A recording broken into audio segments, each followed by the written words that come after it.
This parking is for important personalities only. How do you know I'm not an important person? I mean, looking at you. What do you mean by that? You don't look like you belong in this section.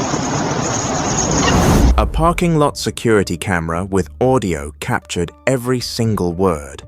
Two men stood face to face, one in uniform, the other in casual clothes. What began as a simple hospital parking lot encounter turned into a career-ending disaster when a police officer made the fatal mistake of racially profiling someone who was actually his superior. The camera captured it all. The words, the tone, the moment everything fell apart, and there was no way to take any of it back. Before we go further, where are you watching from? If you're new here, please hit that subscribe button. This story gets wild, and you won't want to miss a single moment. Lieutenant David Allen stood beside his car in the Memorial Grace Hospital parking lot on a Thursday afternoon. He had just escorted his mother to her doctor's appointment and come back down to wait. The appointment would take about an hour. David wore jeans, a regular jacket, and sneakers. Nothing fancy. He was off duty, just a son helping his mother. He leaned against his sedan, scrolling through his phone, when he noticed a police cruiser slowed down nearby. The car stopped. A young officer stepped out and walked directly toward him. David looked up from his phone. He recognized the uniform. Obviously, after 16 years on the force, he knew every detail of it, but he did not recognize the officer's face. The officer was Gregory Foster, 28 years old, 3 years on the job. His uniform was perfectly pressed. His equipment belt sat tight around his waist. He walked up to David with purpose, stopping about 5 feet away. Foster looked at David, then at the car, then back at David. His face already showed irritation, like he had caught someone doing something wrong. David waited. He did not speak first. He had no reason to. He was standing in a regular parking space, not bothering anyone. Foster was the one who broke the silence. He said this parking lot section was reserved for important personalities only. Hospital executives, senior doctors, people with official business, not for general visitors. David glanced around. He saw regular parking space markings. No signs indicating anything reserved or special. Other cars sat in nearby spaces. People walked past, coming and going from the hospital. Nobody else was being questioned. David kept his voice calm. He said he did not see any signs about reserve parking. Foster's jaw tightened. He repeated himself, speaking slower this time like David had not understood. This area was for important people. VIPs, not regular visitors. David stood up straight, no longer leaning on his car. He asked a simple question. How did Foster know that David was not an important person? Foster looked him up and down. His eyes scanned from David's sneakers to his jacket to his face. Then he said it. I mean, looking at you, the words came out clear and sharp. The parking lot camera caught every syllable. David stayed quiet for a moment. He let those words sit in the air between them. Foster did not take them back, did not clarify. He stood there, hand resting on his belt, waiting for David to respond. David asked Foster to explain what he meant by that. Foster said it was obvious. David did not look like someone who had official business at the hospital, did not look like he belonged in this section. He needed to move to the regular visitor parking in the back. David pointed to a white couple walking from their car 3 spaces over. They wore jeans and casual shirts. He asked if Foster was going to tell them to move too. Foster barely glanced at them. He said he was talking to David, not them. He told David to stop making this difficult. David asked what made him different from those other visitors. Type 1, if you can already see where this is going. Foster stepped closer. He said he did not have time for games. He was a police officer doing his job. David needed to either show him credentials proving he had business here or move his car to visitor parking. David asked what credentials would satisfy him. Foster said something official, hospital staff badge, executive identification, doctor credentials, something that proved David was supposed to be in this area. David said he was waiting for someone with an appointment. That was all, just like other people in this parking lot. Foster shook his head. He said this area was not for people just waiting. It was for active hospital business, important people coming and going throughout the day. David asked where the posted rules stated this. He wanted to see the official parking policy. Foster said he did not need to show David anything. He was the officer. David was the civilian. When an officer gave instructions, civilians were supposed to follow them. David remained calm, but his voice got firmer. He said he had rights. He was parked legally in an unmarked space. He was not breaking any laws. Foster's face wrined. He said David was being uncooperative. That alone was becoming a problem. He could write citations for the parking violation, could run David's information for outstanding warrants, could make this situation much bigger than it needed to be. David asked, what parking violation? What specific law or regulation was he breaking? Foster said he did not need to explain city parking codes to every person who questioned him. The violation was parking in a restricted area without authorization. Plain and simple. A hospital employee walked past them, heading to her car nearby. She wore regular clothes, no visible hospital badge. Foster did not even look at her.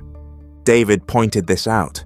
He asked why Foster was not checking her authorization. Foster said he was using his professional judgment. His training taught him to identify situations that needed attention. This situation needed attention. David asked what about this situation specifically caught his attention. Foster said David's attitude, his refusal to cooperate, his constant questioning of a police officer's instructions. David pointed out that his attitude came after Foster approached him. He asked what initially made Foster single him out. Foster said it was not about singling anyone out, it was about enforcing rules. David asked again, what rule exactly? The conversation was going in circles. Foster was getting more agitated. David stayed calm, but he was clearly not backing down. Foster said if David did not move his car in the next 2 minutes, he would write a citation and potentially tow the vehicle. David said he would not move his car because he was not violating any law or policy. Foster reached for his citation book. He asked for David's license and registration. David asked if he was being detained or if this was a lawful stop. Foster said it was a parking enforcement action. David needed to provide identification. David stood still. He asked one more time for Foster to explain what he meant earlier by looking at you. Foster said he already explained. David did not look like he had official business there. Did not look like the type of person who would be a hospital executive or senior staff member. David asked what type of person did look like that. Foster said professional people, people in business attire, people who looked like they worked in important positions. David gestured to his car, a decent sedan, well maintained. He asked if his car looked like it belonged there. Foster glanced at it and shrugged. He said the car was fine, but that was not the point. The point was, David himself did not look like he belonged. Do you think David should reveal who he is now, or wait? Comment below. David finally reached for his wallet. Foster's hand moved closer to his weapon, a reflex action that David noticed immediately. David moved slowly and deliberately. He said he was getting his identification. He pulled out his wallet and opened it. But instead of pulling out his driver's license, he held up his police credentials. The badge gleamed in the afternoon sunlight. Lieutenant David Allen. Badge number visible. Department seal clear. Foster's eyes went wide. His mouth opened slightly. He stared at the badge like it could not be real. David asked if this counted as important enough. Foster's whole body language changed in an instant. His shoulders dropped. His aggressive stance melted away. He stammered, trying to form words. David asked if he still needed to move his car. Foster said, No, that would not be necessary. He said he did not know, did not realize. David asked what he did not realize. Foster said he did not know David was on the job, was a lieutenant. He would have approached the situation differently if he had known. David let that statement hang in the air. He asked why Foster's approach would be different based on who David was. Foster backtracked. He said that was not what he meant. He meant he did not mean any disrespect. Was just trying to enforce parking rules. David asked what parking rules for the third or fourth time. Now Foster admitted he might have been mistaken about this section being reserved. Maybe he confused it with another area of the lot. David asked if Foster stopped anyone else in this section today. Foster said no. David was the first. David asked why. Foster had no good answer. He said David just stood out, caught his attention. David asked how he stood out. Foster knew he was trapped. Every answer made it worse. He said he could not explain it, just a feeling. Officer instinct. David informed him that officer instinct should be based on behavior, not appearance. He asked what behavior made Foster approach him. Foster said none. He admitted David was not doing anything wrong, just standing by his car.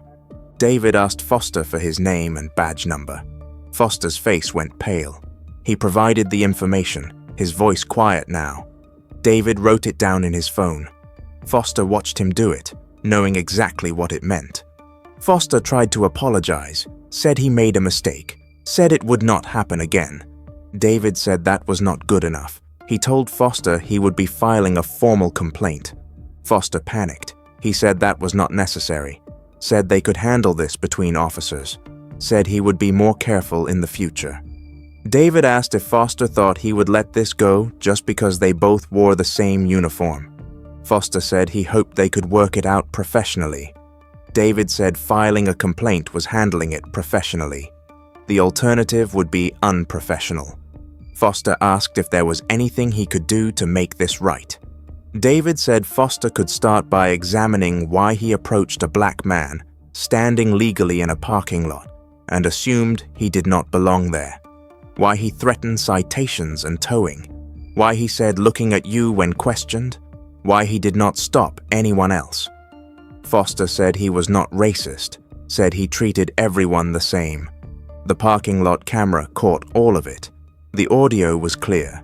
Foster's claim of treating everyone the same contradicted everything that just happened. David said the complaint would be filed by tomorrow morning.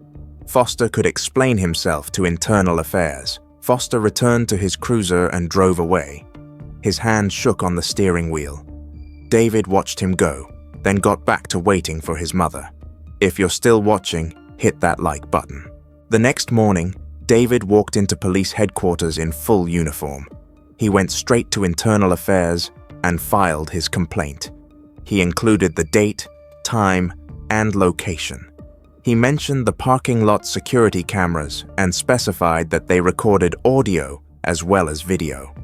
The internal affairs sergeant took the report seriously. She made a call to the hospital security office right then. They confirmed their cameras did record audio and video. They would preserve the footage immediately. By afternoon, the investigation was officially open. The investigators pulled the footage that same day. They watched it twice. Every word was crystal clear. Every facial expression visible. Foster's aggressive approach. His refusal to explain the rules he claimed to enforce. His looking at you comment, his treatment of David versus his ignoring of other casually dressed visitors, all of it preserved in high definition. The investigators called Foster in for an interview 2 days later. He showed up looking like he had not slept. They played the footage for him, asked him to explain his actions. Foster tried to say he thought there were reserved spaces. When asked who told him that, he could not provide a name. When asked to show department emails or memos about hospital parking enforcement, he had none. When asked why he approached David specifically, he had no good answer. They asked about the looking at you comment. Foster claimed he meant David's casual clothing. The investigators pointed out other people in casual clothing that Foster ignored. Foster said he could not explain why he focused on David. They asked if David's race played a factor. Foster denied it strongly, said he was not racist, said he had black friends and colleagues. The investigators checked Foster's patrol log from that day. He had marked himself as doing community engagement, but there was no scheduled engagement, no assignment to monitor hospital parking. He had been there on his own initiative without any actual reason. They reviewed his previous 3 years of service. 2 prior incidents came up. Both involved black civilians. Both involved Foster making stops or taking actions that his supervisors had quietly talked to him about. Neither had resulted in formal complaints. Until now, the evidence was overwhelming. The video with audio was impossible to dispute. Foster had racially profiled a superior officer and got caught in crystal clear detail. 3 weeks after the incident, a formal hearing was scheduled. David attended and gave his statement. He remained professional throughout. He did not express anger or personal vendetta. He simply stated facts.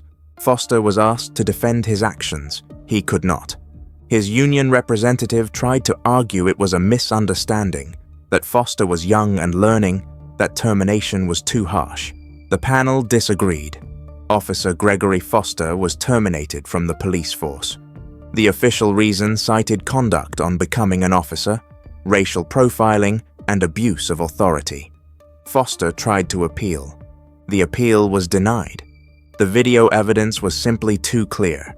His own words condemned him. Type justice if you think this was the right outcome. The news went public within days. Local media covered it. Police officer fired after racially profiling black lieutenant in hospital parking lot. The video was not released publicly, but details leaked. People understood what happened. David released one brief statement. He said he filed the complaint not for himself, but for everyone who did not have a badge to protect them from officers like Foster. He said the department did the right thing. Foster left town within a month. His law enforcement career was finished. No department would hire him after a termination for racial profiling. At the hospital parking lot, life continued as normal. People parked, visited loved ones, came and went. The cameras kept recording everything just like they did on that Thursday afternoon when 3 words ended a career. David continued his work. 6 months later, he was promoted to captain based on his record and performance. He never forgot what happened in that parking lot, but he did not let it define him. The parking space where he stood that day looks like any other space. No marker, no sign, just regular pavement and painted lines. But that spot represents something bigger. A moment when bias met consequence, when assumptions met reality, when looking at you became the most expensive 3 words an officer ever spoke. Foster lives with those words now. David carries them too, but differently. One as the end of everything, the other as proof that sometimes the system actually works. The camera footage still exists in the Internal Affairs archives. A permanent record, a reminder, a cautionary tale that needs no embellishment because the truth captured on video was damning enough. Thank you for watching this all the way through. If this story made you think, please subscribe and share it. Drop your thoughts in the comments. Your engagement helps these important stories reach more people. See you in the next.